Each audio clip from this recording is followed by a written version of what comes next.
Assalamualaikum warahmatullahi wabarakatuh. Bismillahirrahmanirrahim. Malam ini saya akan mencoba untuk berbagi tentang mendampingi remaja dan kegalauannya. Jadi beberapa hari yang lalu diminta Mbak Nulia untuk sharing tentang hal ini. Kebetulan saya juga punya anak remaja usia 17 tahun, laki-laki.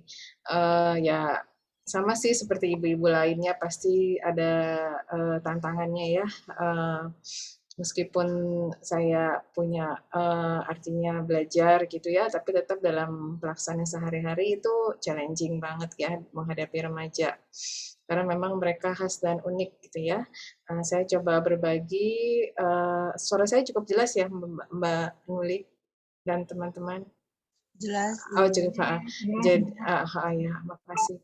Nah, ini mendampingi remaja dan kegalauannya. Nah, mungkin saya akan coba lanjutkan dulu ya.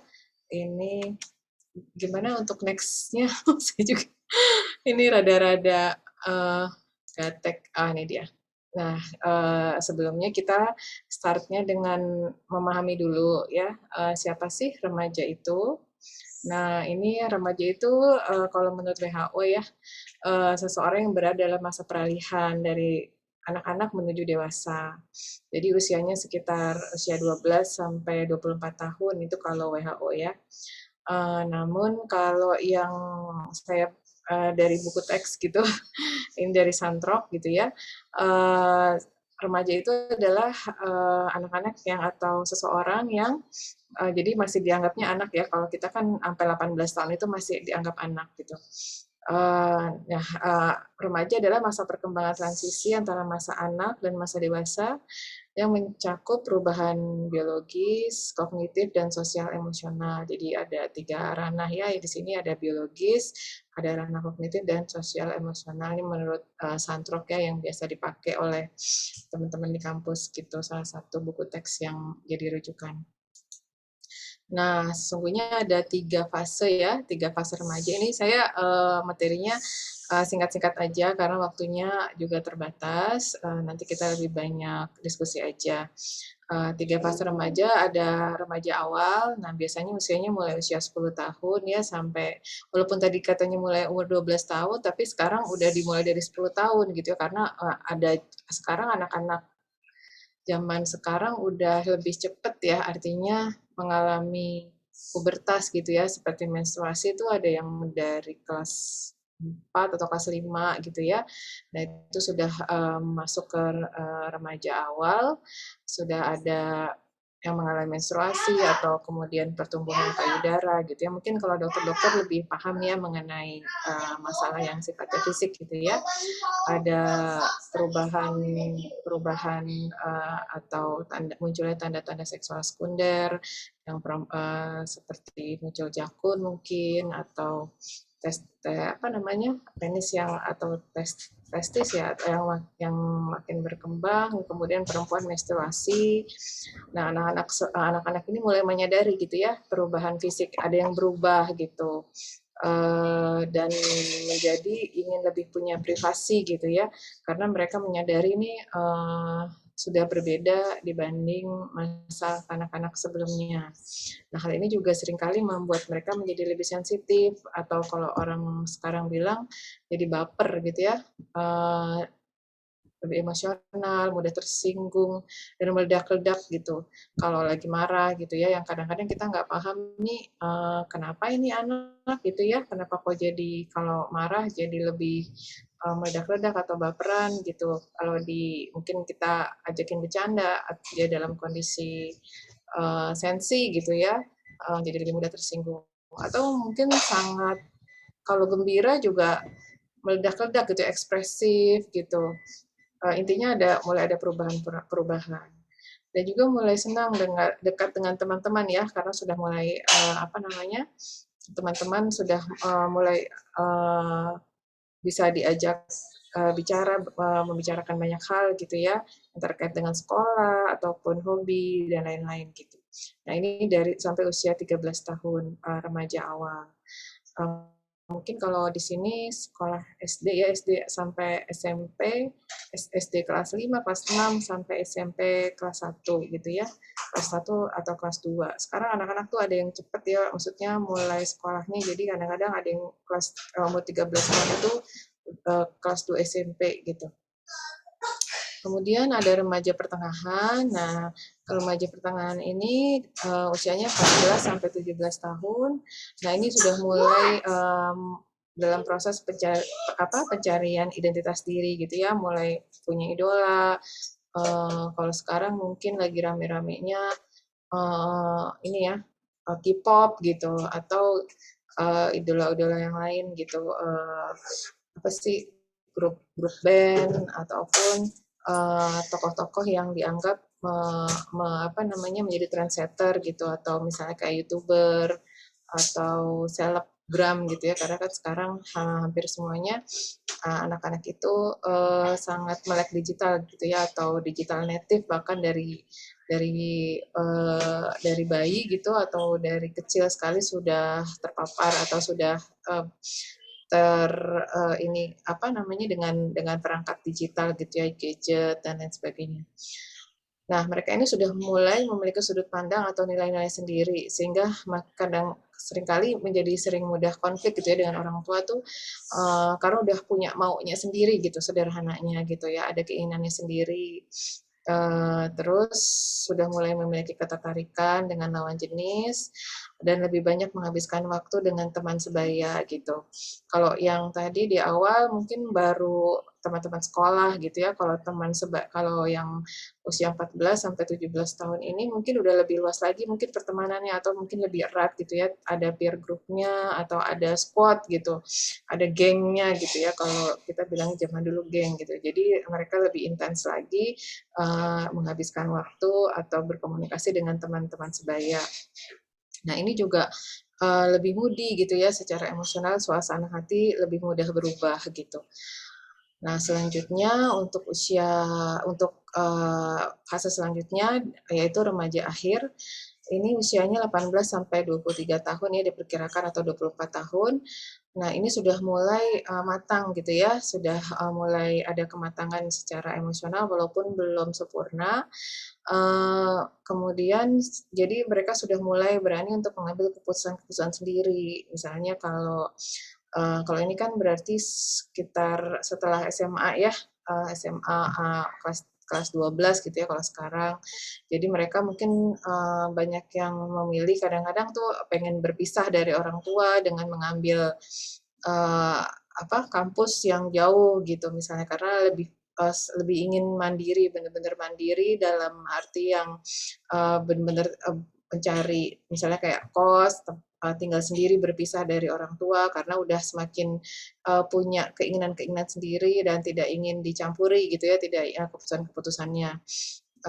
Kemudian untuk yang lebih dewasa lagi, artinya sudah menjelang setelah di atas 20, 22, 23, mungkin sudah memikirkan hubungan yang serius dengan lawan jenis gitu ya, sudah tidak lagi sekedar ingin mencari teman untuk ini, tapi sudah berpikirkan untuk membangun rumah tangga atau mencari pasangan yang bisa diajak susah bersama gitu, atau misalnya yang benar-benar cocok gitu, udah tidak lagi melihatnya sekedar fisik tapi melihatnya yang nyaman gitu misalnya.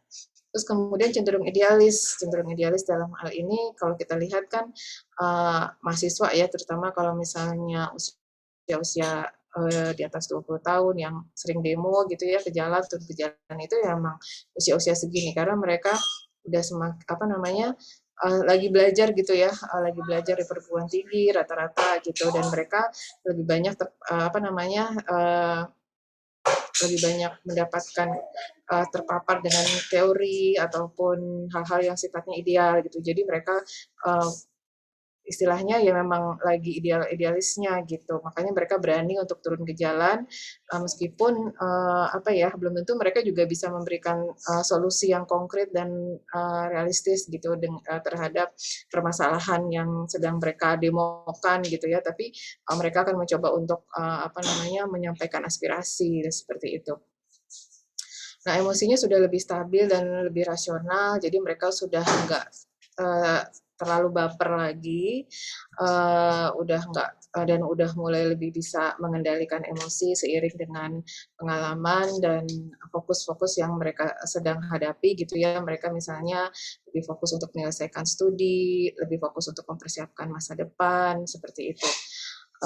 Jadi sudah mulai memikirkan banyak hal dan mulai memilih pekerjaan yang apa nanti yang akan ditekuni seperti itu, mulai mencari apa namanya, mencari informasi tentang kompetensi yang diharapkan dalam pekerjaan, misalnya seperti itu. Jadi fokusnya udah mulai ke masa depan.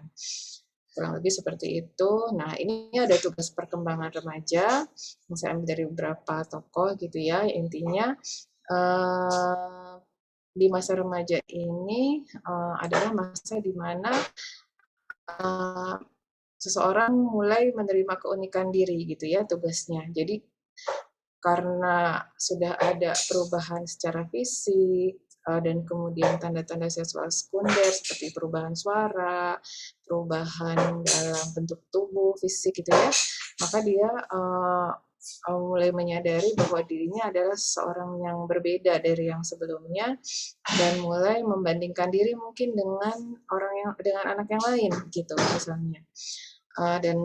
Seringkali kalau di masyarakat kita kan atau ini ya ada misalnya yang ideal tuh seperti apa sih bentuk tubuh yang ideal terutama ini untuk anak-anak perempuan ya harus yang langsing apa namanya putih gitu atau misalnya harus fisik yang ideal tuh seperti apa gitu yang sering ditampilkan oleh iklan-iklan gitu ya iklan-iklan perawatan tubuh dan lain-lain. Nah itu membuat seringkali menjadi salah satu stres tersendiri buat anak-anak perempuan gitu ya juga laki-laki mungkin kalau yang mulai tumbuh jerawat dan lain sebagainya itu juga menjadi salah satu sumber kegalauan anak-anak remaja hari ini gitu.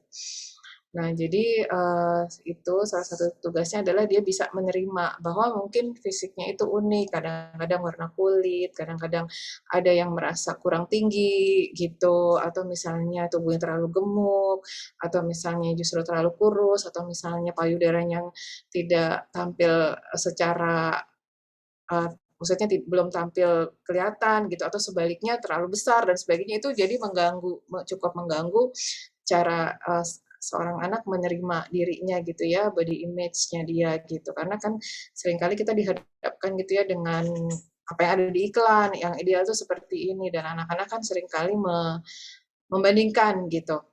Dan anak-anak remaja ini memiliki apa yang disebut dengan apa ya?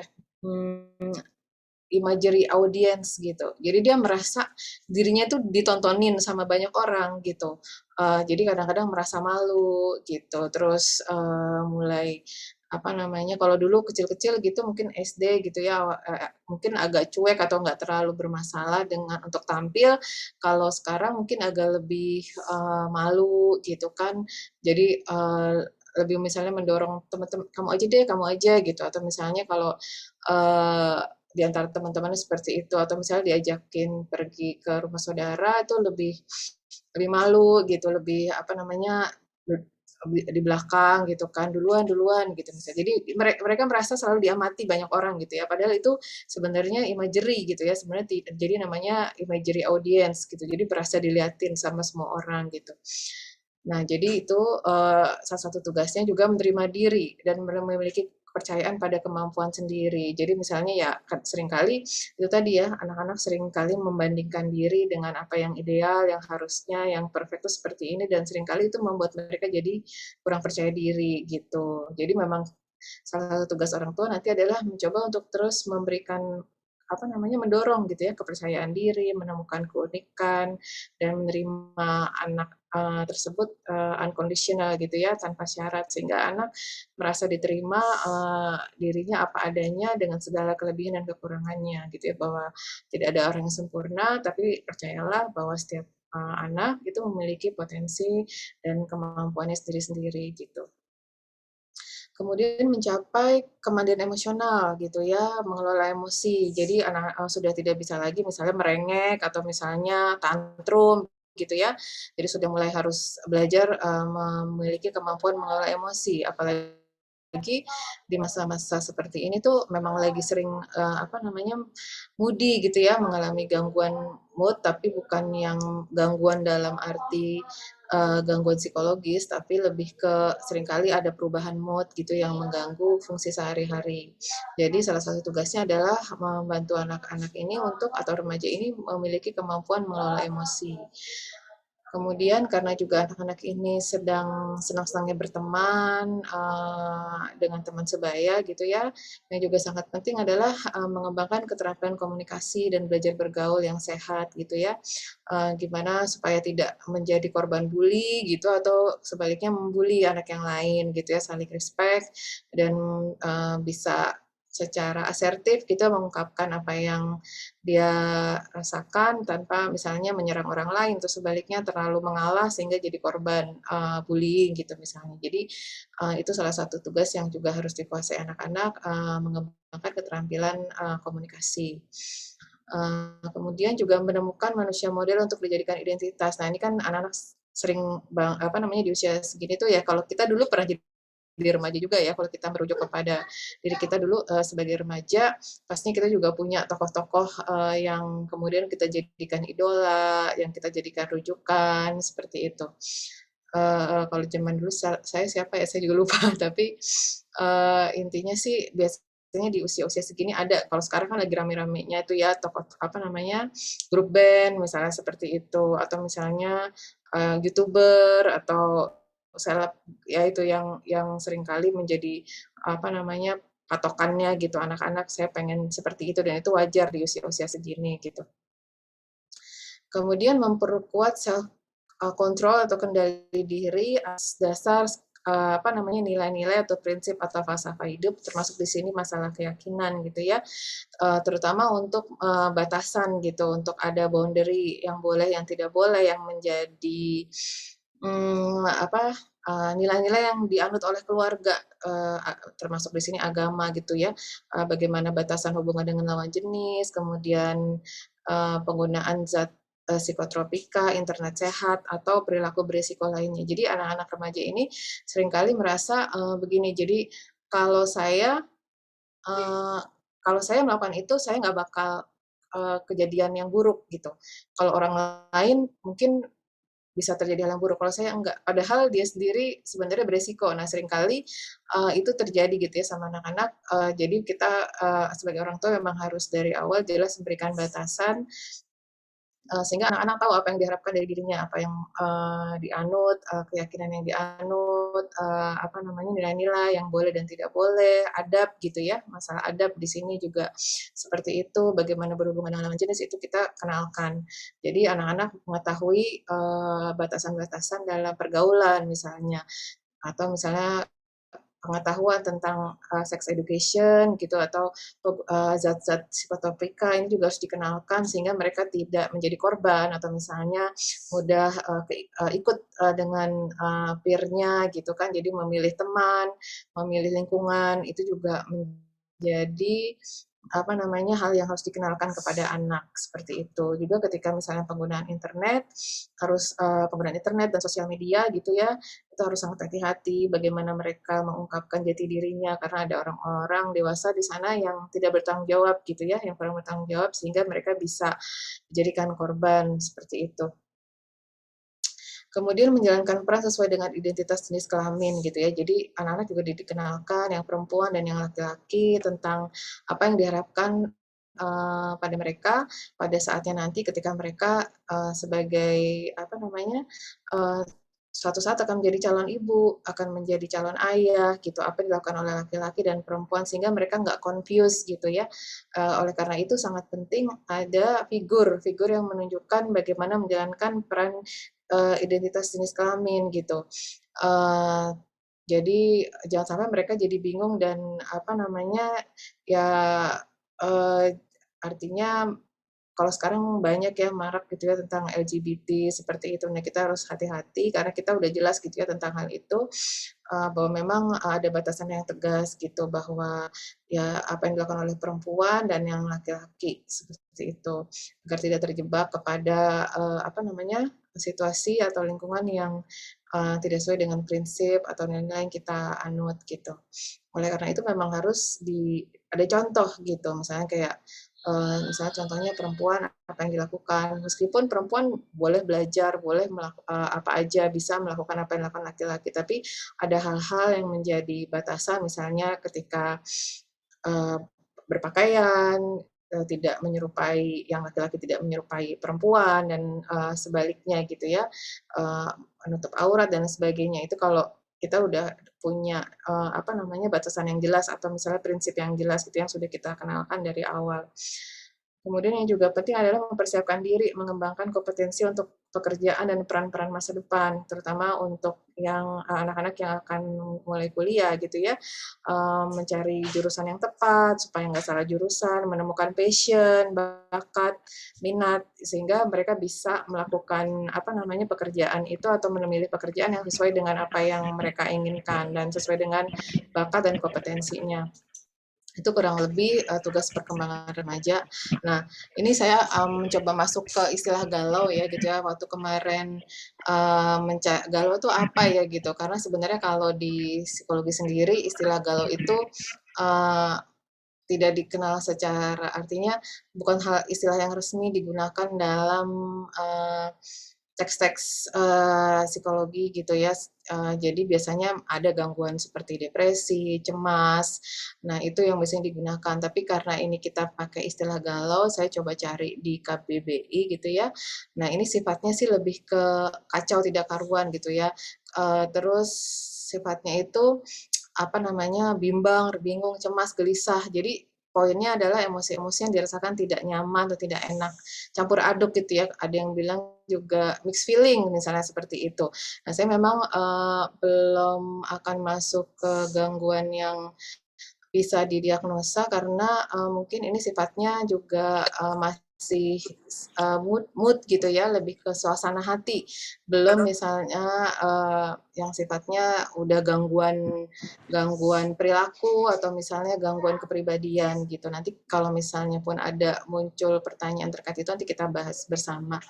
Jadi saya akan apa namanya lebih fokus ke masih sifatnya emosi-emosi yang sifatnya temporer gitu ya, yang memang seringkali dan wajar dialami oleh remaja, jadi belum masuk ke dalam disorder gitu.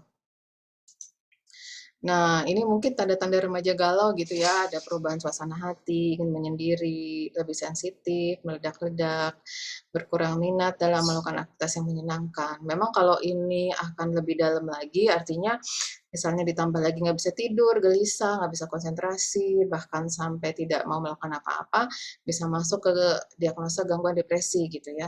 Tapi itu memang harus memenuhi beberapa kriteria sampai bisa ditegakkan diagnosa depresi ataupun gangguan yang lain seperti gangguan cemas juga memiliki irisan gitu dengan apa namanya gejala-gejala berikut. Nah, pada intinya sih sebenarnya kenapa sih remaja itu bisa mengalami kegagalan gitu ya. Memang di masa remaja ini sedang ada konflik, maksudnya konflik itu artinya konflik apa yang terjadi pada remaja gitu. Menurut tahap perkembangan psikososial Erik Erikson memang sedang ada konflik pembentukan identitas diri dan kebingungan peran gitu ya. Jadi intinya kalau misalnya remaja ini tumbuh dalam lingkungan yang aman, dalam keluarga yang utuh ataupun keluarga yang berkembang dengan baik dan dia juga diterima dan dia bisa menentukan jati diri atau identitas dirinya, dia bisa menerima keunikan dirinya, memiliki jati diri yang kuat yang akan berkembang sepanjang kehidupan. Jadi meskipun dia akan terus berkembang dengan seiring dengan pengalaman, ilmu dan wawasan gitu ya, tapi dia sudah tahu sudah menerima dan nggak bingung tentang dirinya gitu, nggak dalam kondisi galau terus menerus gitu ya, karena galaunya hanya karena faktor situasi misalnya, bukan karena situasi, bukan karena misalnya ada masalah yang tidak selesai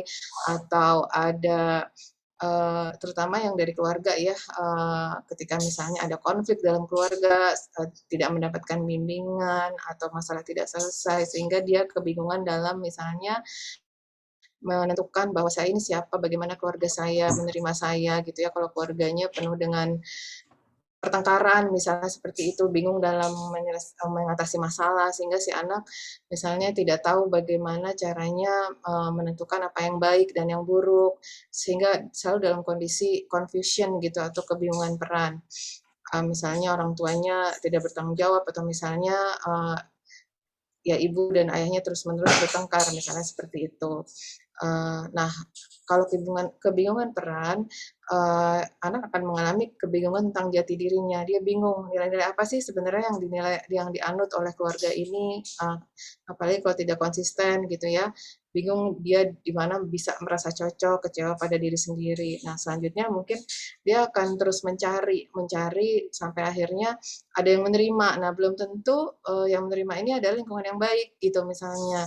Uh, Makanya kita harus sangat hati-hati dengan lingkungan anak-anak dan kita harus memastikan bahwa anak-anak nyaman di dalam rumah gitu ya sehingga mereka tidak lagi mencari lingkungan-lingkungan di luar yang bisa menerima mereka seperti itu ya atau yang mau menerima mereka apa adanya tanpa syarat gitu. Kurang lebih seperti itu. Nah, kenapa sih remaja mudah galau? Ini mungkin dokter-dokter lebih paham ya. Nanti mungkin dikasih feedback, apa sih masukan aja. Jadi kalau mengapa remaja mudah galau, kabarnya ini ada kaitannya dengan peningkatan produksi hormon-hormon di otak yang berperan terhadap pubertas, misalnya seperti testosteron, estrogen, dan progesteron. Kalau dalam kondisi sedang berkembang atau apa namanya hormon-hormonnya sedang meningkat gitu ya, itu mempengaruhi emosi karena apa namanya katanya alurnya sama gitu ya di hipotalamus atau daerah sistem limbik. Jadi yang dimana memang disitulah pusat emosi di otak gitu. Jadi ketika ini sedang meningkat, misalnya menjelang menstruasi seperti itu akan jadi lebih baper lagi gitu, akan lebih galau lagi, kadang-kadang nangis nggak jelas penyebabnya apa, tapi nanti mungkin 1 jam kemudian udah ketawa-ketawa lagi misalnya seperti itu atau misalnya bisa nangis seharian tanpa penyebab yang jelas atau hal-hal yang sederhana yang biasanya nggak jadi masalah misalnya seperti itu atau kata-kata yang biasanya kita sampaikan biasa aja kita bercandain tiba-tiba dia pas lagi baper banget gitu jadi kesel gitu atau marah-marah gitu ya jadi situasinya bisa seperti itu. Dan ditambah lagi memang di usia remaja ini prefrontal cortex-nya juga belum berfungsi secara artinya belum tumbuh secara sempurna gitu ya, masih dalam proses perkembangan.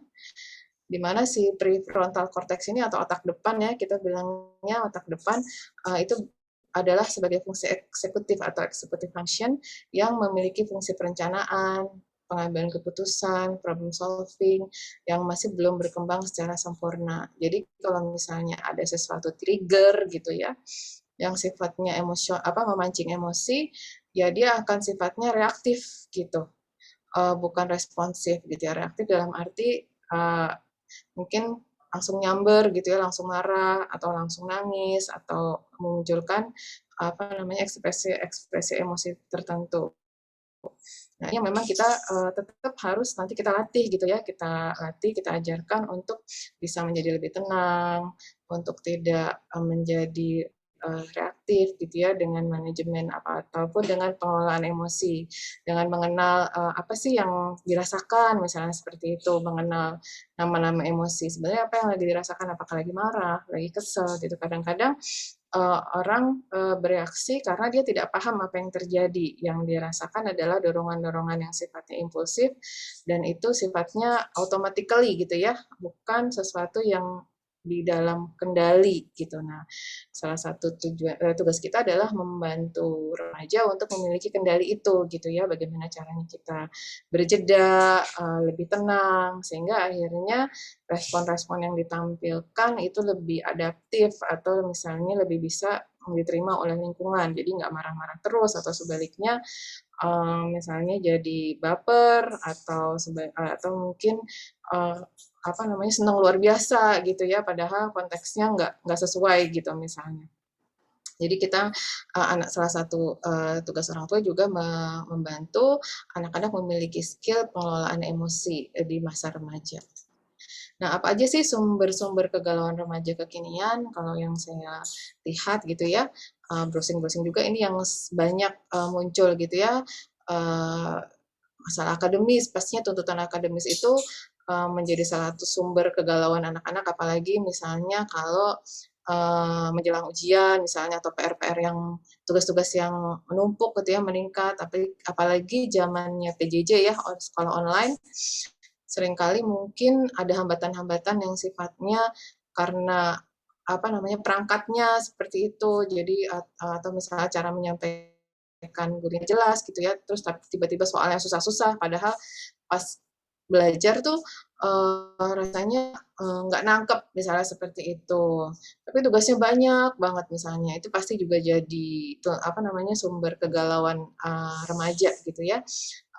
Apalagi kalau misalnya sekolahnya sekolah yang favorit gitu ya, di mana ada ranking atau misalnya sangat dituntut untuk memiliki apa namanya nilai yang tinggi gitu.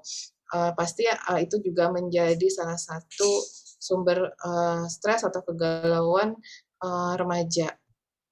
Kemudian penggunaan internet dan media sosial.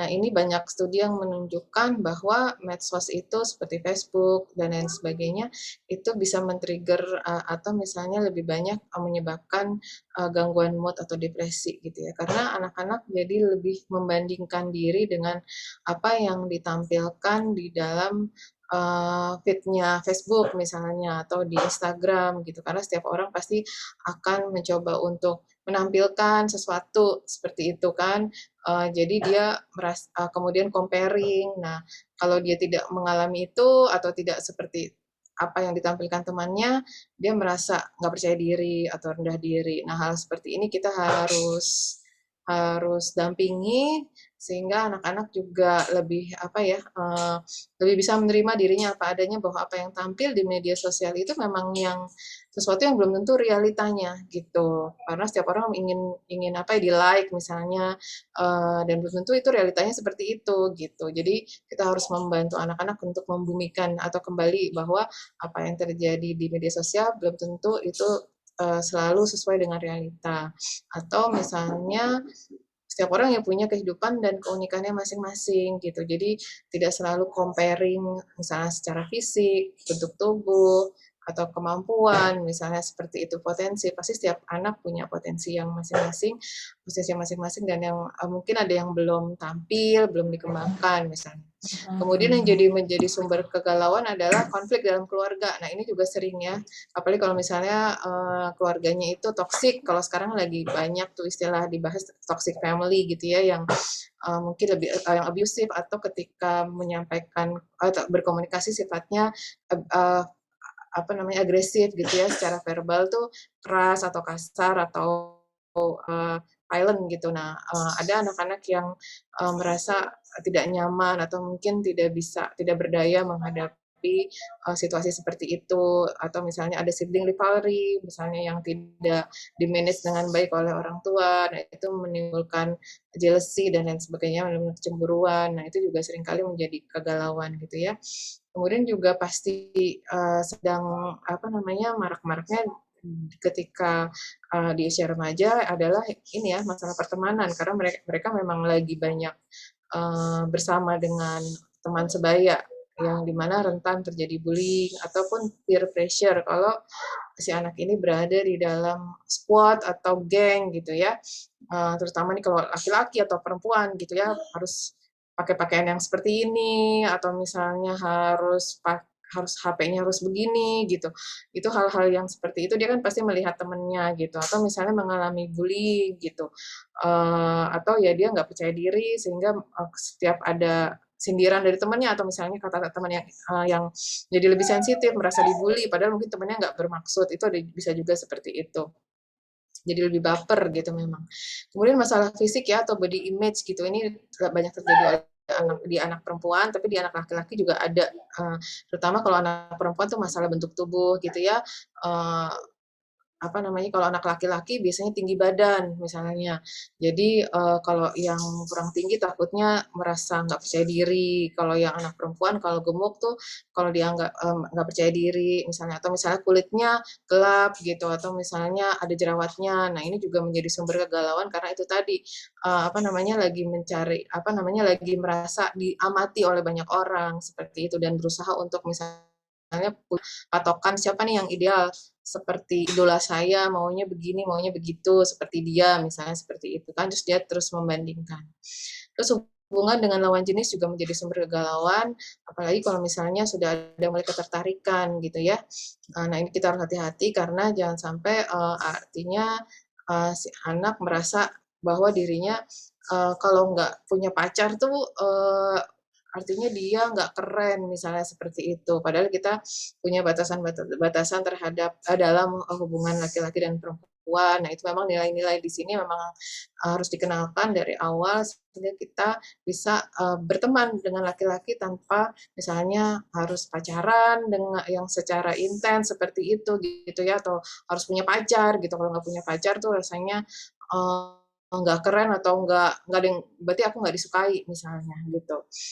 Uh, Padahal seringkali dalam hubungan yang seperti itu pun lebih banyak apa namanya mereka sering merasa uh, tidak sesuai dengan harapan dan itu membuat mereka juga ribet sendiri dalam arti merasa tidak diperhatikan karena masih sama-sama remaja gitu ya punya punya kepentingannya masing-masing juga punya urusannya masing-masing juga sementara pengennya pacarnya harapannya seperti ini gitu jadi kita harus arahkan ke aktivitas-aktivitas yang lebih produktif seperti itu yang lebih banyak fokus untuk meningkatkan minat dan bakat sehingga mereka tuh nggak fokus ke hubungan-hubungan yang seperti itu gitu dan lebih banyak mengecewakan gitu ya karena sebenarnya mereka belum siap memiliki hubungan yang stabil seperti itu masing-masing masih fokus sama dirinya sendiri juga.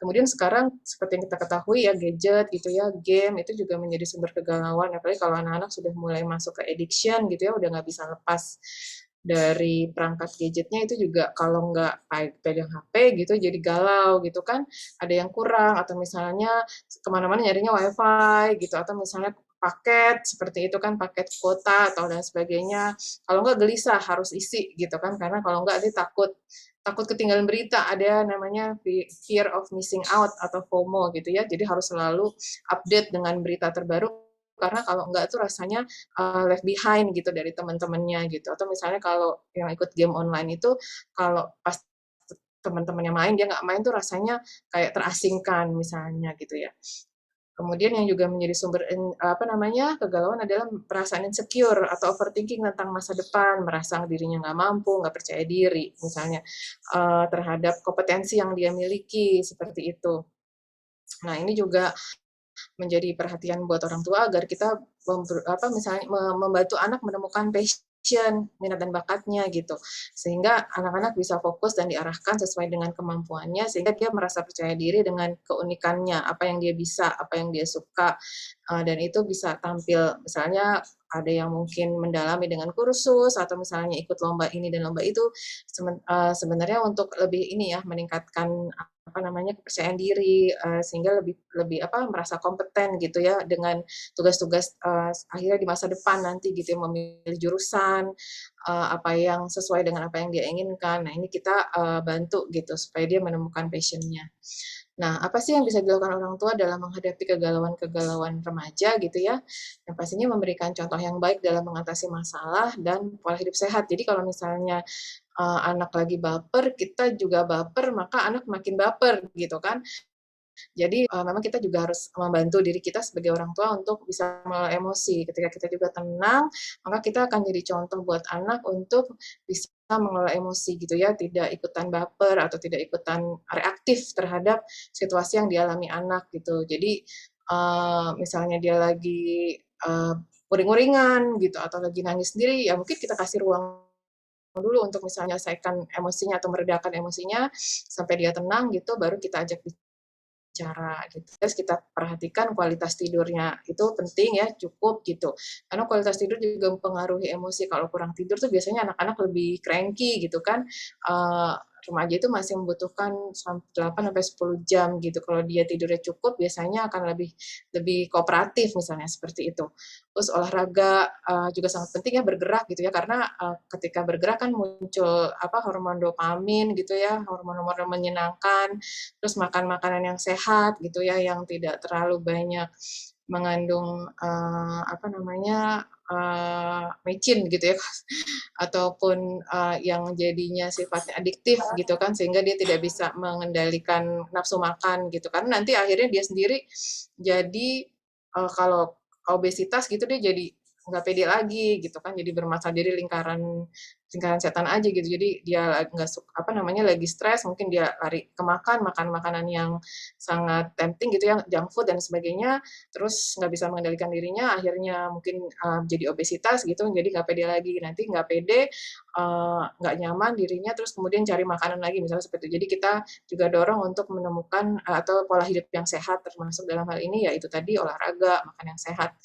seperti itu. Jadi bergerak, bergerak itu sangat membantu untuk bisa apa ya, mengelola mood gitu ya. Jadi kalau misalnya dalam kondisi lagi sensi banget gitu ya, ya berubah posisi atau kemudian keluar dari kamar, jangan di kamar terus-terusan misalnya kayak gitu, atau kemudian cari udara segar di depan rumah misalnya. Itu membantu anak juga untuk melihat untuk bisa mengelola emosinya. Kemudian itu ya membantu melatih remaja mengelola emosi. Gimana misalnya untuk tenang dulu, berjeda gitu supaya dia bisa mikir supaya lebih tenang. Ini sebenarnya apa sih masalahnya? Apa sih yang sedang dirasakan? Kamu marah atau kamu lagi kesel, apalagi capek, apalagi sedih gitu. Jadi kita membantu dia mengenali nama-nama emosi yang sedang dia rasakan, atau dia cemas atau ada yang dia khawatirkan. Yang dikhawatirkan apa? Nah, jadi kita membantu dia untuk memformulasi problemnya itu apa sebenarnya gitu. Dengan demikian dia sendiri menyadari, mengenal dirinya, mengenal emosinya. Ketika dia tahu apa yang dia rasakan, mudah-mudahan dia lebih bisa mengendalikan gitu ya, apa yang menjadi sumber masalahnya gitu. Kemudian memberi ruang untuk sendiri dan tetap mendampingi pada saat yang tepat. Jadi kalau misalnya memang dia lagi butuh sendiri, ya kita juga kasih ruang gitu untuk tidak selalu apa ya, nempel gitu ya, karena dia juga mungkin butuh waktu untuk memahami apa yang terjadi dalam dirinya, untuk bisa mengenali emosi-emosinya sendiri, untuk mengenali apa yang sedang dia pikirkan gitu ya, dan diterima aja gitu. Jadi kalau misalnya dia lagi memang pengen sendiri gitu, kita bilang bahwa it's okay kalau misalnya kamu mau sendiri dulu, Bunda, Umi, atau Mama ada di sini kalau kamu pengen bicara gitu. Udah siap aja gitu, misalnya seperti itu. Kemudian kita juga tetap menyampaikan harapan, boundary, batasan, menanamkan nilai-nilai apa yang kita kita anut di dalam keluarga, apa yang boleh, apa yang tidak boleh, sehingga anak cukup jelas gitu ya, apa yang diharapkan dari dia gitu. Jadi tidak terlalu permisif, apa-apa semua boleh, ini boleh, itu boleh. Karena dengan demikian dia sendiri jadi bingung, ini sebenarnya keluarga maunya apa sih, mama, papa, bunda, ayah maunya apa. Jadi ketika kita juga berikan batasan, itu sebenarnya memberikan keamanan dan kenyamanan buat dia tentang apa yang diharapkan dari dirinya gitu ya. Seperti itu. Kemudian membangun komunikasi yang positif, nanti kita akan bahas lebih lanjut. Kemudian memberikan pengalaman-pengalaman untuk memperluas wawasan gitu. Jadi kalau misalnya kita ada kesempatan jalan bersama, touring atau apa ya, melakukan kegiatan bersama sekeluarga keluar kota gitu, itu juga penting gitu ya, menghabiskan waktu bersama supaya anak-anak juga punya pengalaman, misalnya pergi ke tempat-tempat yang belum pernah dia hadiri, melakukan aktivitas bersama keluarga, camping, atau melihat alam gitu ya, kemudian bertemu dengan keluarga, kerabat gitu ya, kalau situasi tidak pandemi tentunya. Jadi sangat penting gitu supaya mereka punya pengalaman-pengalaman baru yang akan memperkaya wawasannya mereka.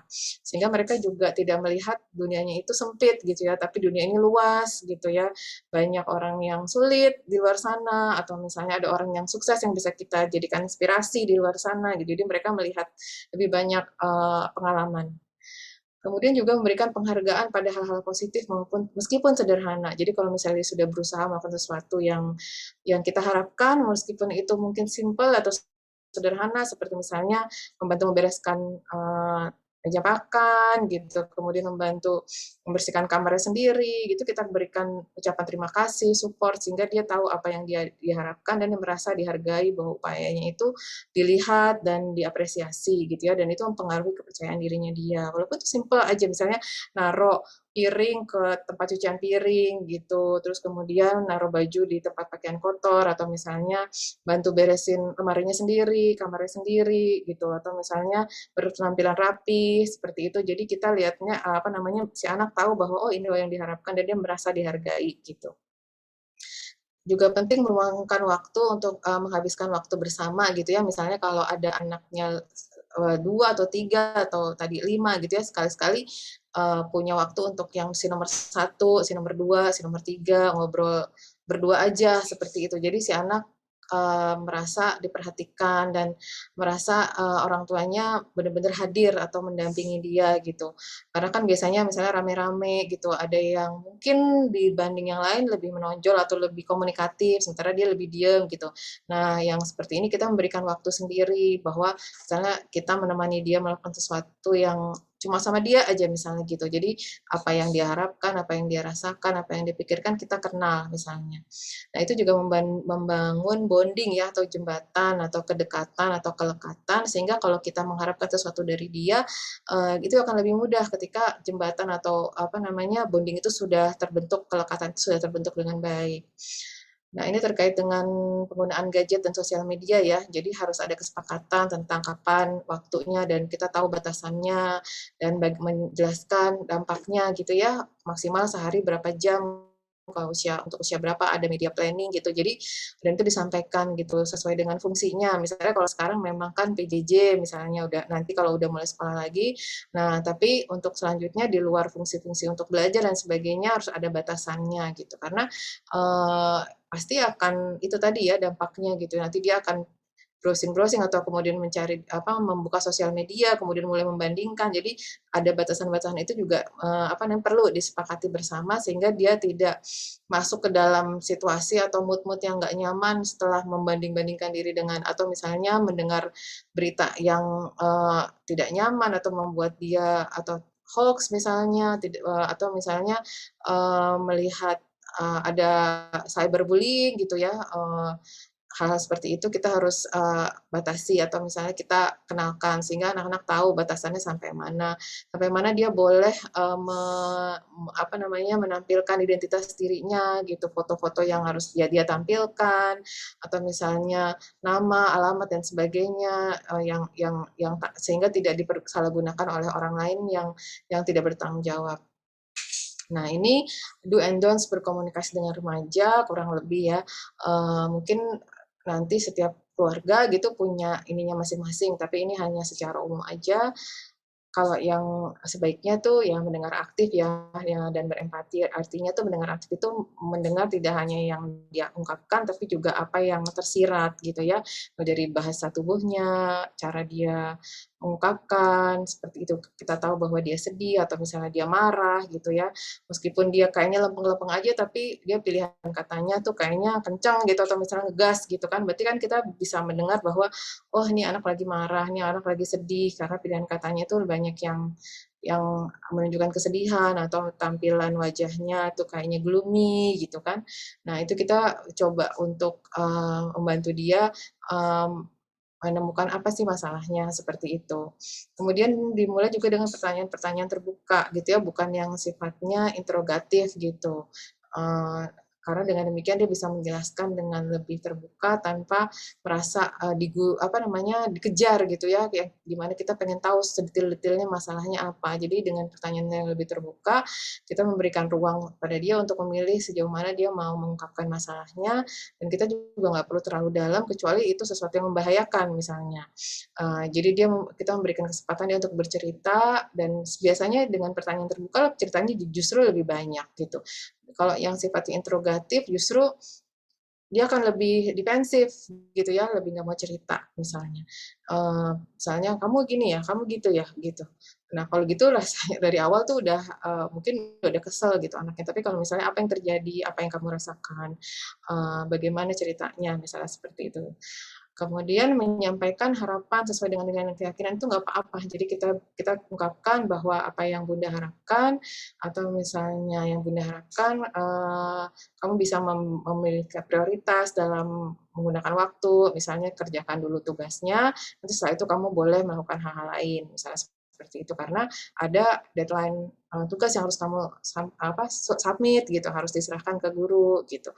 Jadi dengan demikian dia juga tahu bagaimana memiliki struktur disiplin sehari-hari gitu ya, ritual sehari-hari yang bisa dia lakukan dari pagi itu ngapain dulu, misalnya siang atau malam apa yang bisa dilakukan. Jadi kita tetap memberikan semacam aturan dan dengan kesepakatan gitu, dengan segala konsekuensinya. Karena pada dasarnya kalaupun tidak ada konsekuensi yang sifatnya dibuat gitu ya, pasti akan ada natural konsekuensi gitu. Misalnya kalau dia tidak mengerjakan tugas ya otomatis misalnya nilainya tidak masuk, misalnya seperti itu.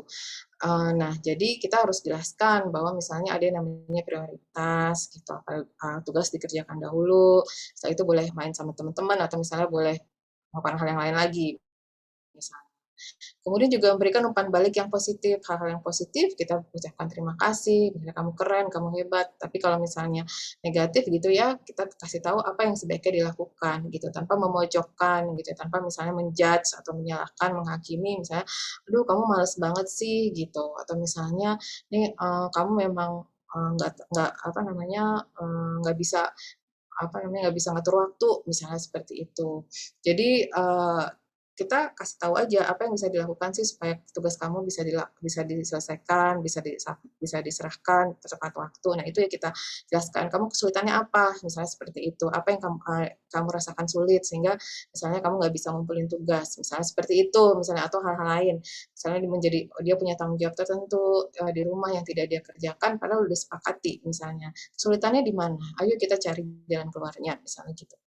Kemudian juga menunggu situasi tenang, memberikan waktu remaja untuk meredakan emosi. Jadi kalau dia lagi dalam kondisi intens gitu emosinya, lagi nangis-nangis atau lagi marah-marah, ya kita nggak perlu langsung mengejar gitu ya untuk segera menyelesaikan masalahnya, tapi kita juga memberikan ruang pada dia untuk menenangkan diri, sehingga ketika sudah tenang, ayo deh kita omongin bareng-bareng sebenarnya masalahnya apa yang sedang kamu rasakan sih saat ini, apa yang terjadi, misalnya seperti itu. Dan juga mungkin tidak memberi ketika kita berkomunikasi itu bukan menang atau kalah gitu, tapi mencapai kesepakatan bersama. Ini kemarin saya ada kasus schizofren gitu ya. Ternyata memang yang saya lihat ternyata orang tuanya itu, ini bapaknya, selalu ingin menang dari anaknya. Menang tuh artinya ketika dia berdebat sama anaknya, anaknya bilang, "Ah, bapak emang susah ngomong sama bapak," gitu. Artinya bapaknya tuh mengakui bahwa dia adalah satu-satunya orang di rumah yang nggak bisa dikalahkan oleh anaknya. Jadi dia emang konsepnya sama anaknya itu menang atau kalah gitu. Jadi anaknya selalu merasa terpojokkan dan disalahkan dan direndahkan gitu ya. Jadi ya memang perjalanan penyakitnya sih panjang ya dan mungkin lebih complicated dari itu, tapi saya melihat pola komunikasinya emang nggak sehat gitu. Jadi artinya memang ketika dengan anak memang bukan untuk mengalahkan atau menundukkan, tapi bagaimana membuat anak memiliki kesadaran dan penghargaan gitu ya, bahwa apa yang dia lakukan itu layak dihargai, bahwa kalaupun dia salah, dia dapat kesempatan untuk memperbaiki dan diterima apa adanya, salah it's okay, kita bisa perbaiki bareng-bareng misalnya seperti itu. Jadi bukan menundukkan atau mengalahkan gitu. Karena ya itu ketika harga dirinya terluka itu lebih sulit untuk memulihkan dibanding misalnya kita mencari jalan keluar bersama di mana anak-anak juga punya kesadaran dan punya kesepakatan terhadap apa yang sudah dia sepakati gitu ya, bahwa dia bersedia untuk bisa memenuhi peraturan itu atau kesepakatan itu. Jadi kurang lebih seperti itu. Jadi juga maksudnya tidak terlalu banyak menasehati atau menyalahkan, melihat yang negatif saja gitu ya. Itu juga kemarin saya juga melihatnya di kasus itu, ternyata tuntutannya banyak banget ketika si kasus ini misalnya sedang bermasalah gitu, dipertanyakan terus sama orang tuanya gitu. Padahal ini kasusnya udah dewasa ya, tapi saya melihat artinya pola komunikasinya itu lebih seperti itu ya, menyalahkan. Dan terus kamu harusnya begini, kamu harusnya begitu, ini kamu nanti bagaimana kalau begini. Jadi anaknya juga dalam kondisi merasa diserang gitu ya. Jadi anaknya pada akhirnya ketakutan dan akhirnya menyerang balik jadi udah sampai kepada halusinasi gitu, merasa semua orang menyerang dia gitu di rumah itu gitu. Jadi itu pola komunikasi seperti itu memang tidak membentuk apa namanya harga diri yang positif pada anak gitu ya. Meskipun mungkin orang tuanya yang dimaksud baik gitu ya, tapi ketika caranya seperti itu, anak jadi tidak terbentuk harga diri positifnya terhadap dirinya sendiri. Kurang lebih seperti itu. Terima kasih. Mohon maaf kalau ada kekurangan. Nanti kalau misalnya ada yang mau ditanyakan, silakan. Terima kasih Indah, bagus banget ya konsepnya dan pemaparannya ya. Mungkin ada teman-teman yang mau langsung bertanya, silahkan ya. Open mic aja. Silahkan.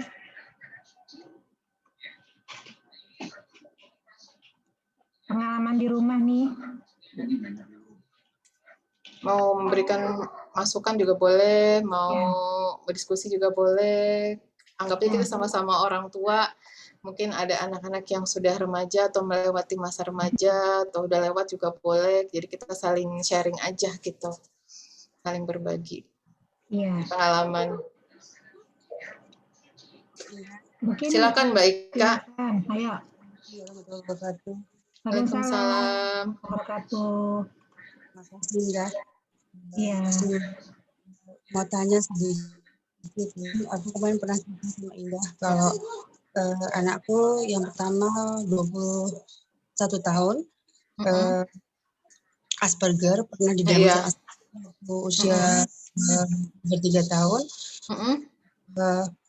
Akademik SD SMP tidak masalah, SMA mulai ini ya, masuk tahun ketiga baru diterima di fisika UI. Tapi ada masalah memang dari awal semester ya Indah. Awal semester sampai semester pun masih bermasalah. Kemudian waktu itu pernah dibawa ke psikolog yang di UI, di klinik satelitnya. Itu Yayo sebenarnya cocok di bidang yang praktikal, bukan sains. Dia bilang, yang mau aku tanyakan apa? Aku lihat 2 semester ini masih ada kesulitan Yayo. Apa perlu untuk change kuliahnya satu, yang kedua kemarin kita sudah sempat ke RSUI ketemu dengan psikiater Indah. Sudah sebenarnya sempat konsultasi, sudah saya tanyakan Yayo keinginan untuk animasi, dia bilang gitu kan. Dia bilang gitu. Dr. Francisca bilang satu-satu dulu aja. Kalau menurut Indah, apakah bijak membiarkan Yayo di fisika di fisika, sementara waktu kemarin bilang psikolognya bilang harusnya di bidang yang praktikal, non science ya. Dan Yayo punya keinginan yang lain atau agak termehek-mehek ya. Itu aja. Terima kasih. Ya, Mbak Ika, ini ya saya coba menjawab. Ya, Mbak Ika, saya pikir sebenarnya nggak ada salahnya kalau misalnya kita lihat dulu, misalnya selama 2 semester ini tuh di fisika apa dia kesusahan banget gitu, artinya menderita gitu ya, tanda kutip. Dia harus susah payah gitu dan dia nggak menikmati, kemudian ada perubahan dalam hal fungsi sehari-hari yang membuat dia tuh jadi udah sampai ke fisik misalnya, atau dia jadi stres banget, atau dia tidak bisa berfungsi dengan maksimal gitu ya, dan membuat dia jadi kesulitan dalam banyak hal gitu. Nah, kalau misalnya dia masih bisa adjust gitu, masih bisa sebenarnya sih nggak apa-apa ya dilanjutkan. Tapi kalau misalnya dia udah udah nggak menikmati, terus kemudian banyak sekali yang harus dia korbankan gitu ya untuk bisa melanjutkan di fisika. Jadi ya kalau menurut saya sih akan lebih bijak kalau misalnya dia diarahkan ke passion-nya dia itu, atau misalnya tadi yang lebih sifatnya praktikal gitu ya, karena dengan demikian ini kan masih di tahun pertama, berarti udah masuk tahun kedua ya berarti ya, maksudnya semester 3 ya? mau semester baru mau masuk semester 3, artinya kan nggak apa-apa kalau misalnya dia start over gitu ya, dan itu lebih membahagiakan, dia lebih bisa maksimal di situ gitu. Artinya nggak apa-apa, dicoba aja kalau misalnya dia emang mau masuk yang sifatnya lebih animasi, mungkin dia akan lebih bahagia, lebih exciting, dia lebih menjalankan itu juga dengan maksimal gitu ya, potensinya tuh keluar ketimbang misalnya dipaksa. Maksudnya udah sayang nih udah di UI, terus dia harus dilepas gitu ya. Jadi karena kan nanti dia juga akan apa yang akan dia bayangkan tentang apa yang akan dilakukan di masa depan. Jadi biasanya saya suka tanya, kamu kebayang nggak kalau kamu kerja itu apa yang kamu lakukan nanti gitu kan, apa yang kamu rasakan, kamu akan enjoy dan kamu merasa di situ kamu happy banget gitu ketika mengerjakan itu gitu. Nah dari situ akan kelihatan gitu bahwa oh kalau misalnya saya maunya nanti mengerjakan ini dan itu, jadi saya kemudian mundur lagi ke belakang gitu. Jadi oh berarti kalau gitu yang akan harus kamu persiapkan saat ini adalah ini dan ini gitu. Jadi mungkin tuh bisa ditanya ke anaknya apa yang nanti dia bayangkan kalau dia kerja itu apa yang dia harapkan gitu ya, apakah dia bekerja ya itu tadi sebagai ilmuwan atau dia sebagai itu tadi misalnya animator melakukan hal-hal yang sifatnya lebih praktikal, apa yang dia enjoy, yang biasa akan dia lakukan karena biar dia juga karena masih setahun jadi nggak terlalu banyak buang waktu untuk misalnya akan memulai lagi sesuatu yang baru gitu ya. Jadi kalau misalnya dia emang mau mencoba, artinya animasi itu yang seperti apa gitu, kebayang nggak gitu. Dan apakah itu misalnya, masih bisa dilakukan lewat kursus gitu. Kalau misalnya memang dia, eee, animasinya itu akan dilakukan sebagai pekerjaan utama atau misalnya sebagai bagian dari hobinya aja atau minatnya aja gitu kan. Nah kalau fisika ini nanti kebayangnya arahnya akan kemana seperti itu. Walaupun sih memang kita tidak harus bekerja di bidang sesuai dengan apa yang kita pelajari gitu ya, tapi akan lebih menyenangkan kalau misalnya dia melakukan sesuatu yang memang nantinya itu dipersiapkan dari sekarang gitu, sehingga persiapan skill-nya dia, kompetensinya dia, minat dan passion-nya dia itu bisa lebih maksimal gitu. Karena nanti dalam perjalanannya akan sangat disayangkan kalau misalnya pada akhirnya dia bekerja di bidang yang tadi itu ya, tapi dia menempuh fisika ini sangat susah payah gitu, padahal mungkin waktunya bisa dipakai untuk benar-benar memaksimalkan skill yang dia miliki di animasi misalnya seperti itu. Kurang lebih gitu sih Mbak Ika. Ini dari Yaya itu kan memang umur biologis sama psikologisnya kayak jadi kadang-kadang aku suka tanya Mas Yo, jadi suka satu saat pingin ini di saat itu Yayo jadi nggak animasinya, terus dia berpikir lagi tapi di sini kerjanya gimana ya mah gitu loh. Indah. Jadi stabil aku bilang jadi maunya seperti apa ini aku mau jadi SH gini. Kalau Yayo itu masih I don't know gitu loh. Jadi aku Mas harus punya laki-laki harus punya pandangan depan, aku bilang itu paling. Terus kalau mau mengerjakan sesuatu yang seperti Anda bilang disukai, gitu ya. Kan seringnya sih nggak tahu gitu loh. Ya, jadi masih suka berubah-berubah gitu ya. Harusnya gimana ya Indah ya?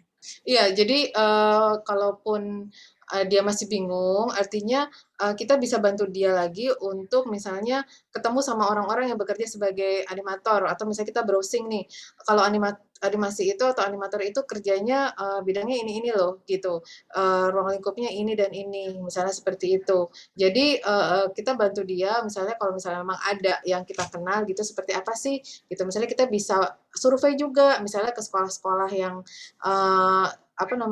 desain atau animasi gitu ya, kita pelajari kurikulumnya seperti apa, nanti ke depan itu prospek kerjanya seperti apa yang dilakukan. Nah, jadi nanti akhirnya kebayang tuh sama anaknya gitu. Kalau teman saya tuh kebetulan teman saya di ini ya, anaknya kebetulan di Semandel gitu. Jadi pas lagi dari kelas 10, kelas 11 itu dia sudah ajak anaknya ke ke kampus-kampus gitu. Kemudian ada juga yang ketemu sama teman-temannya yang anaknya ada di fakultas ini, fakultas jadi ngobrol, diskusi gitu kan, apa sih yang dikerjakan di fakultas ini, atau misalnya lagi belajar ekonomi atau belajar arsitektur. Waktu itu dia ceritanya anaknya pengen jadi arsitek, akhirnya ditemukan dengan mahasiswa arsitek.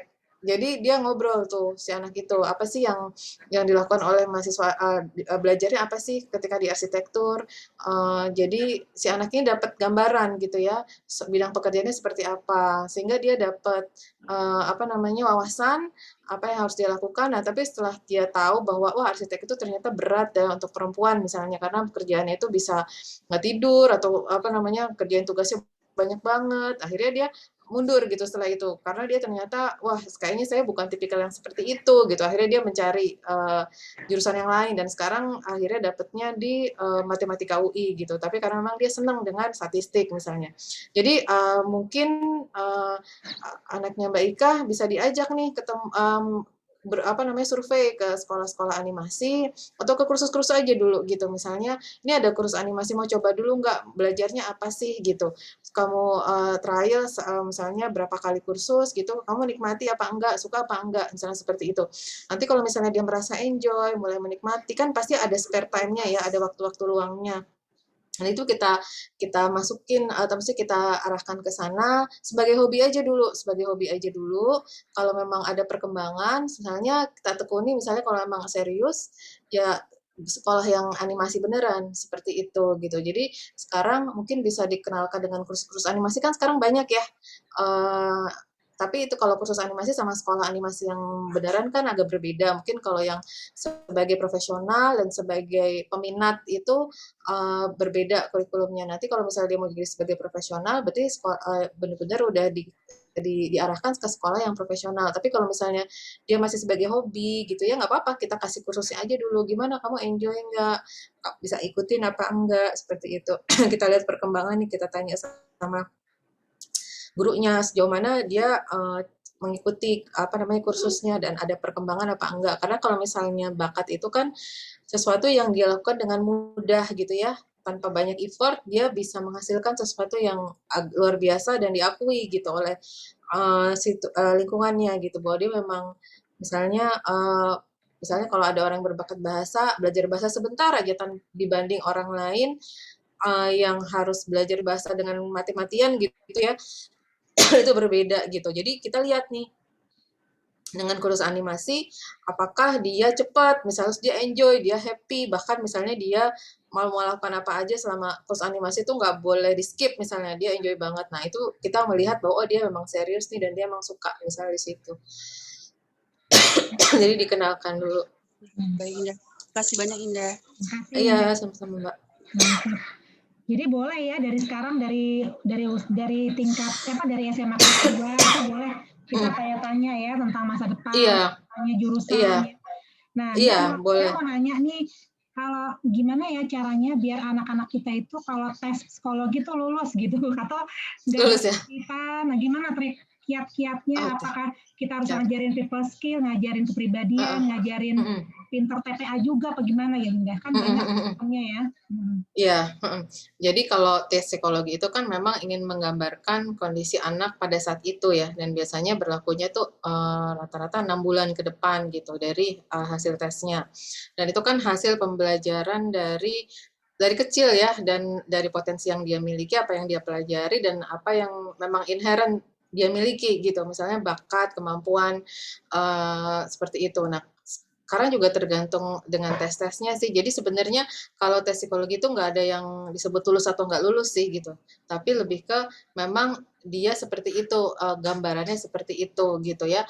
Jadi nggak sebenarnya tes psikologi itu tidak untuk dibandingkan untuk kecuali memang untuk pekerjaan. Untuk pekerjaan itu memang berbeda karena itu fungsinya untuk rekrutmen atau seleksi. Tapi kalau untuk skolastik gitu ya, untuk sekolah sebenarnya untuk lebih ke memotret potensi diri gitu. Memotret potensi diri dia itu sebenarnya misalnya inteligensinya di kategori mana gitu. Karena itu akan menunjukkan potensi yang dia miliki ke depan gitu. Nah, biasanya kalau tes inteligensi itu anak-anak yang misalnya kan ada kategori rata-rata, di atas rata-rata, kemudian cerdas, sangat cerdas gitu ya. Sebenarnya dari rata-rata aja itu diprediksi bisa selesai sampai S1 itu bisa selesai gitu misalnya. Kalau di atas rata-rata itu bisa sampai S3 itu bisa, apalagi yang cerdas gitu ya. Kalau misalnya rata-rata itu kan misalnya dari 99 sampai 115 gitu range-nya kurang lebih gitu. Dengan skala tertentu gitu ya. Kalau misalnya yang dari 115 ke atas itu di atas rata-rata. Nah, itu sebenarnya lebih ke memotret potensi gitu ya, bukan untuk memotret ke semua kemampuannya dia yang keseluruhan, karena kalau dia diberikan pelatihan, pendidikan, dan secara konsisten dan terus-menerus, sebenarnya bisa berkembang lagi gitu. Tapi yang penting kita tahu potensi dia itu sebesar apa, yang bisa ibaratnya kapasitas USB gitu ya, ada yang berapa giga, ada yang sekian giga, ada yang 16, ada yang 28, misalnya kayak gitu. Nah, semakin besar tapi itu juga tidak menentukan kesuksesan seseorang gitu, karena ada juga yang kapasitas USB-nya besar, tapi stimulasinya kurang, pengalamannya kurang, wawasannya kurang. Jadi potensinya ada tapi tidak termaksimalkan. Nah, jadi sebenarnya yang juga sangat penting adalah itu tadi memberikan banyak pengalaman. Nah, pengalaman itu akan terkristalisasi artinya itu akan muncul nanti kalau di tes gitu ya. Dengan adanya pengalaman itu akan kelihatan gitu mana yang sebenarnya sekedar potensi atau yang memang benar-benar distimulasi, dikembangkan seperti itu. Misalnya kelihatan dari jawaban-jawabannya dia yang wawasannya lebih luas kan, ada yang misalnya baterai itu maksudnya tesnya kan banyak, mana kalau ada yang pengetahuan dia mungkin lebih banyak di situ. Nah, atau misalnya ada yang inteligensi asli itu, potensi asli itu misalnya lebih ke yang sifatnya matematik atau aritmetik. Nah, itu kan memang potensi asli. Tapi kalau yang wawasan seperti itu kelihatan nih anak misalnya kapasitasnya nggak terlalu banyak tapi wawasannya luas, misalnya seperti itu. Jadi nggak usah khawatir, artinya sebenarnya semua anak itu selama dikasih kesempatan untuk terus berkembang, dia pasti harusnya akan baik-baik aja gitu ya, minimal rata-rata atau di atas rata-rata gitu. Yang penting adalah menemukan apa yang cocok dan tepat sesuai dengan potensi yang dia miliki gitu. Karena dan ketika dia tes kondisinya juga maksimal, misalnya dia tidak dalam kondisi lelah atau lagi banyak masalah, kemudian dia adalah nggak kurang tidur, atau misalnya dalam kondisi tidak sakit gitu ya, jadi fit atau prima. Dengan demikian dia menghadapi tes-tes itu juga dengan lebih baik gitu. Itu sih Mbak Nuli. Jadi kalau misalnya lulus tes inteligensi atau tes psikologi, kecuali kalau yang sifatnya kayak TPS gitu ya, karena itu kan tes potensi skolastik itu memang sifatnya lebih ke benar-benar untuk seleksi gitu. Tapi kalau tes inteligensinya sendiri sebenarnya nggak ada yang disebut dengan lulus nggak lulus, tapi lebih ke bagaimana memotret potensi yang dia miliki, kelebihan kekurangannya apa, mana yang masih bisa dikembangkan, apa yang menjadi kelebihannya, apa yang bisa menjadi keunikannya dia, seperti itu gitu. Jadi bukan sesuatu yang sifatnya lulus atau nggak lulus. Kalau TPS itu bisa dipelajari, kalau latihannya banyak sebenarnya artinya kalau di drill gitu ya, kalau sifatnya drilling gitu ya, ya latihan aja terus ngerjain soal-soal sebanyak-banyaknya gitu. Pasti juga akan terbiasa mengerjakan soal itu gitu. Maksudnya akan lebih banyak terlatih gitu ya, terlatih mengerjakan soal-soal gitu. Jadi perlu juga ya latihan sekolah apa tadi? Iya, kalau TPS ya. Kalau TPS kan kalau sekarang kan kayak SIMAK, terus kemudian UTBK, itu kan ada TPS-nya. Dan itu kalau dilatih terus ya pasti dia juga akan skillful gitu ya, akan lebih banyak bisa mengerjakan berbagai ragam soal. Tapi kalau tes inteligensi secara keseluruhan yang biasa dilakukan psikolog, itu memang ditujukan bukan untuk lulus atau nggak lulus, tapi lebih ke memotret potensi yang dia miliki gitu. Oke, makasih Nda. Ya. Ada teman-teman yang mau bertanya, nih seru nih, mumpung ada psikolog kita. Noni, Titin, ada yang mau tanya? Nanit, Penny, Piput, Mela, Kathy, ayo. Siapa lagi mau tanya? Kalau nggak saya terus nih. Anda gimana sih membuat anak kita tuh gampang jadi bisa bertanggung jawab itu gimana? Kayaknya tuh Iya. Kalau dia dari usianya kan memang semua tergantung usia, tapi gimana caranya dia dengan posisi dia kayak seumurnya SMP atau di SMA, dia bisa bertanggung jawab, paling tidak dia kalau belajar bisa mandiri, ngerjain soal mandiri gitu kan. Terus kewajiban dia sebagai anak, sebagai kakak, sebagai adik itu biar semuanya matang gimana ya, Nda? Kadang-kadang kita suka ngomel gitu ya, suka tapi kok kayaknya kok nggak mudah gitu. Mungkin bisa cara-cara praktisnya gimana ya? Iya, yang pasti sih memang butuh latihan ya, dari awal tuh, di coaching ya, ada yang namanya, parent as a coach gitu. Jadi, kita sampaikan juga, apa sih tujuan dari apa yang harus dia lakukan misalnya. Dan, juga, menstimulasi atau merangsang dia untuk berpikir apa yang biasa dilakukan untuk memenuhi tujuan tersebut. Misalnya kayak harus bertanggung jawab sama, sama ruangannya sendiri, sama kamarnya sendiri gitu. Jadi kalau kita tunjukkan bahwa dengan kamar yang rapi dan kamar yang bersih, enak nggak belajarnya misalnya kayak gitu, tidurnya nyaman nggak misalnya. Kira-kira apa sih yang harus dilakukan untuk bisa mewujudkan hal itu gitu, atau misalnya kayak belajar secara mandiri. Kalau misalnya kita dapat bisa mengerjakan soal atau misalnya dapat nilai yang baik gitu ya, apa sih yang kamu rasakan? Jadi kita menyentuh sisi itu gitu ya. Terus coba deh bayangkan gitu, visualisasikan gitu. Jadi kita fokus kepada tujuan dulu gitu. Tujuan yang ingin dia capai, dan itu confirm bahwa dia juga menginginkan itu, bahwa itu bukan agenda kita doang. Bahwa ketika dia melakukan itu, dia happy. Bisa coba bayangkan kamu di raport kamu itu A semua, atau misalnya nilainya kamu rasanya gimana gitu. Pasti senang banget gitu kan, wah happy gitu kan misalnya. Terus kira-kira untuk mencapai itu apa sih yang harus dilakukan gitu. Jadi kita tanya seperti itu. Terus kamu kesulitannya apa? Hal-hal apa yang membuat kamu sulit untuk melakukan itu? Jadi kita rangsang dia untuk kemudian menemukan cara yang dia pilih atau yang dia bisa lakukan, sehingga dia sendiri bertanggung jawab sama apa yang harus dia lakukan gitu. Jadi bukan selalu yang sifatnya kamu harus begini, kamu harus begitu, supaya nanti begini, supaya nanti begitu. Tapi kita ajak dia untuk memvisualisasikan tujuan yang ingin dia capai gitu. Jadi itu menjadi milik dia gitu ya, menjadi milik dia, menjadi keinginan dia, bukan agendanya kita aja gitu. Dan kita boleh misalnya menyampaikan bahwa kalau misalnya kamu misalnya dapat nilai yang baik, nanti kemungkinan dapat sekolah yang baik juga nantinya. Kemudian yang senang siapa?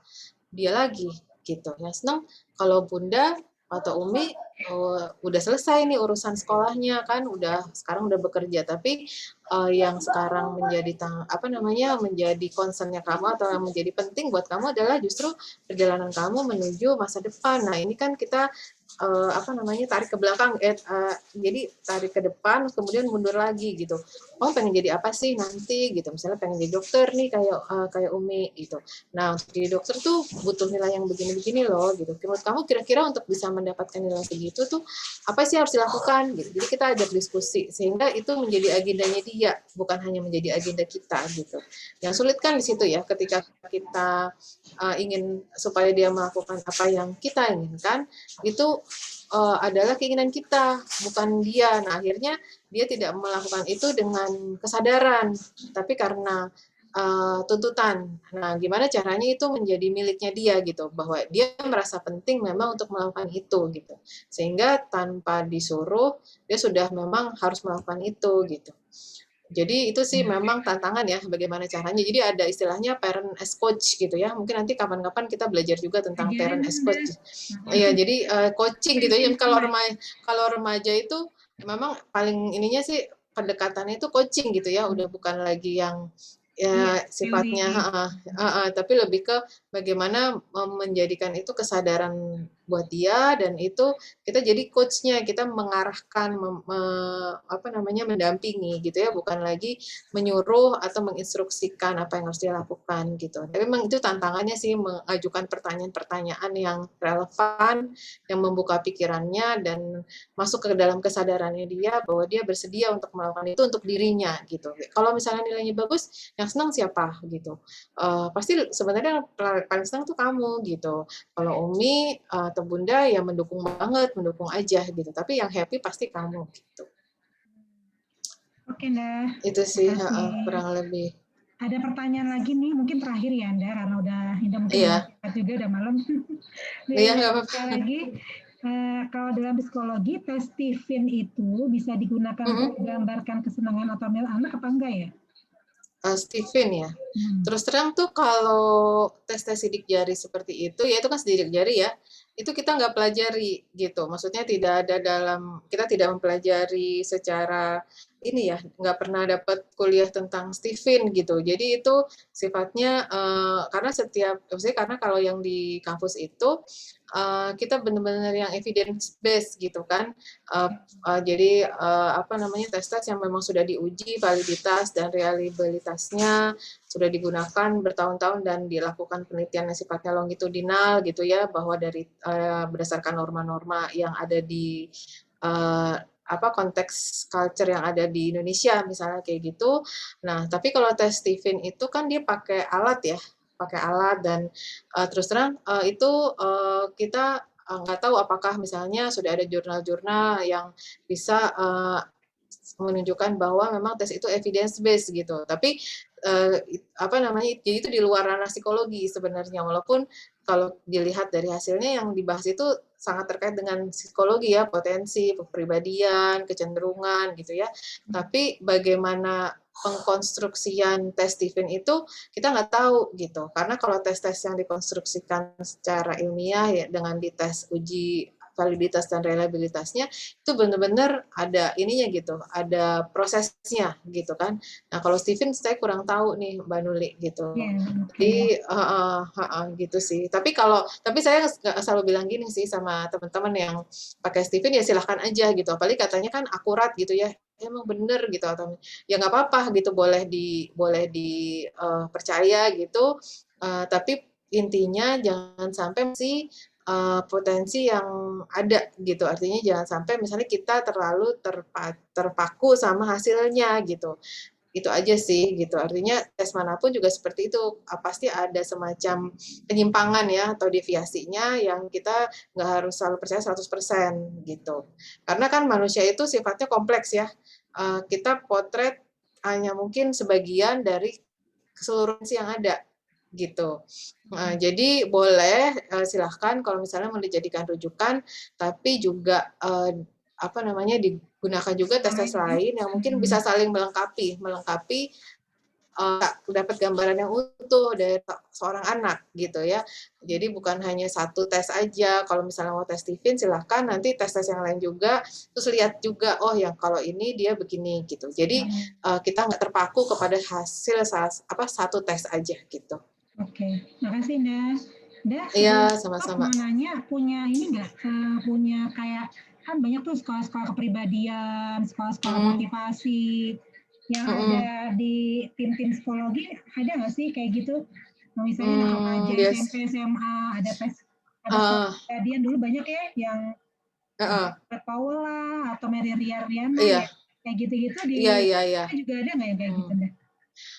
Biasanya sih ada sih, maksudnya biasanya dilakukan secara berkala gitu ya menjelang liburan. Nanti kalau misalnya ada, ya walaupun tidak, kalau misalnya ada ya nanti dikabarin. Ada teman-teman sih yang melakukan secara berkala gitu. Misalnya mau mengetahui potensi diri atau bisa mengoptimalkan potensi diri gitu. Nah biasanya memang dilakukannya secara ini ya, maksudnya ada event-eventnya gitu, misalnya liburan, misalnya seperti itu. Tapi kalau yang lembaga yang sifatnya formal gitu untuk pengembangan diri, mungkin harus dicari-cari dulu. Nanti kalau ada Indah coba kabarin deh gitu. Ya mumpung lagi liburan. Kalau nggak salah, iya kalau ke Bang Erik juga suka bikin deh kayaknya banyak. Iya, Bang Erik suka bikin juga sih, tapi pengennya langsung dari psikolog kalau bisa. Oh, psikolog. Oh iya, oke. Nanti kalau ada Tina kabarin ya. Siap-siap. Insya Allah.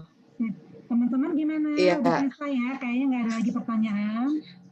Kalau nggak ada, kita tutup aja ya. Terima kasih banyak. Iya. Ini yang telah Sama-sama. memberikan kita pencerahan gimana jadi orang tua yang kira-kira enak diajak ngomong sama remaja yang kira-kira bisa membantu misalkan solusi masalah remaja anak kita ya. Semoga nanti ilmunya bisa diterapkan. Jangan ngomong dulu gitu ya, jangan nyuruh-nyuruh dulu, jangan memojokkan yang tadi Indah bilang, tapi kerahkan gali potensi anak dan lihat agenda bersama itu tuh yang penting ya. Nanti mungkin Indah nanti bisa sesi keduanya tolong di ini Indah kalau bisa. Boleh. Nanti kalau mau materinya boleh. Iya ya. Nanti kalau mau materinya di-share di grup. Oke, makasih. Boleh. Baik, kita tutup ya. Iya, sama-sama. Alhamdulillahirrahmanirrahim. Alhamdulillahirrahmanirrahim. Astagfirullahaladzim dan doa penutup majelis. Astagfirullahaladzim. Subhanallah. Asyhadu an la ilaha illa anta astaghfiruka wa atubu ilaik. Terima kasih Indah. Sama-sama. Ya, mohon maaf lahir batin. Terima kasih banyak.